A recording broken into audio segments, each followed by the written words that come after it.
Data assimilation. How many times have you heard about this before? Well, honestly, probably not very often, but since its popularity is growing, I thought I would do a short video about it. So, what is data assimilation, or simply DA? Broadly speaking, it is a branch of applied mathematics that strives to forecast evolution of dynamical systems by fusing two things together, data and a model. Without getting into technicalities, a dynamical system is simply something that changes over time, like a hurricane, concentrations of fluids, atmosphere, or planets moving in the solar system. And actually, it might be easier to start by discussing two things that data assimilation is not: machine learning and computer modeling. It's impossible to make a video nowadays without mentioning machine learning, so here we go.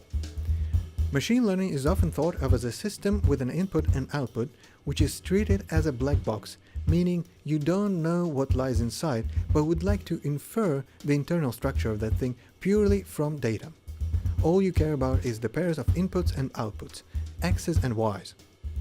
In a classical machine learning scenario, a scientist has only access to raw data and possibly some assumptions about the underlying system.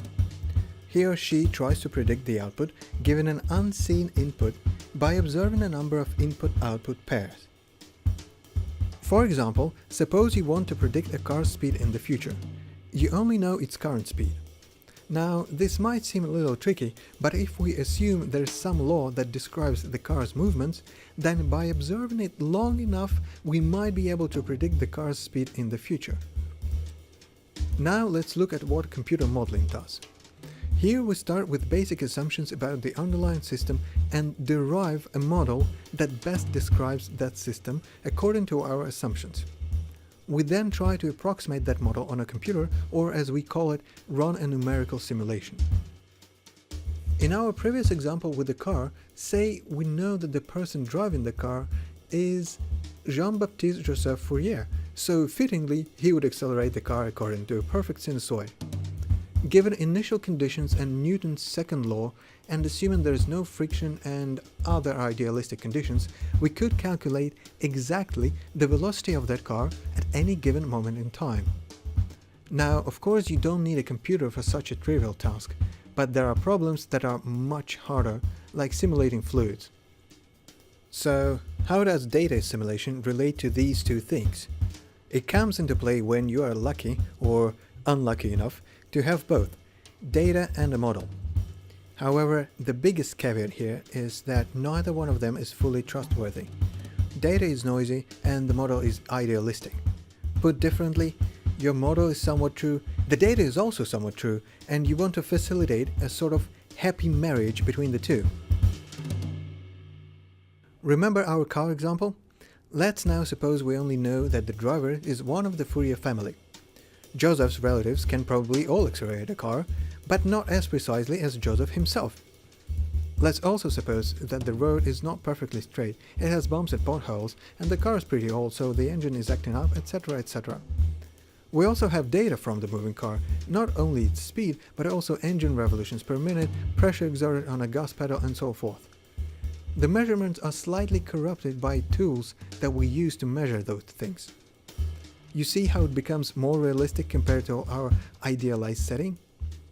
It's also more realistic compared to the machine learning case, because really, for many systems we do have a good physical, chemical, biological, you name it, model.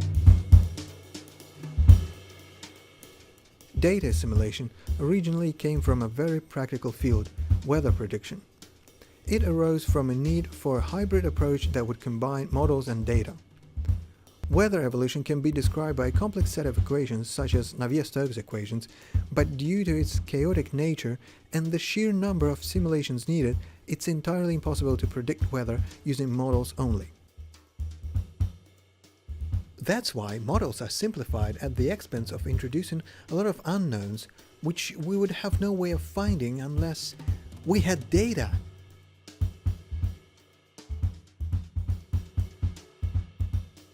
A basic data assimilation algorithm makes a forecast using the model, then uses data to make a correction of the forecast. As time goes by, we observe the difference between our corrected forecast and the true value and adjust accordingly.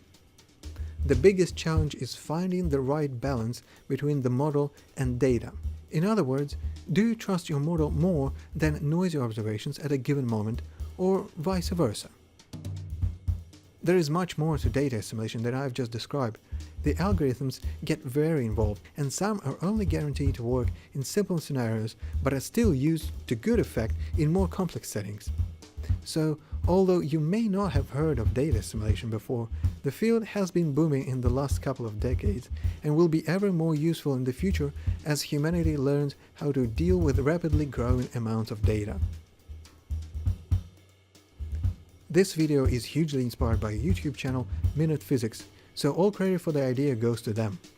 I would also like to thank several people without whom this video either would not have been possible at all or would have been of a much lower quality in general.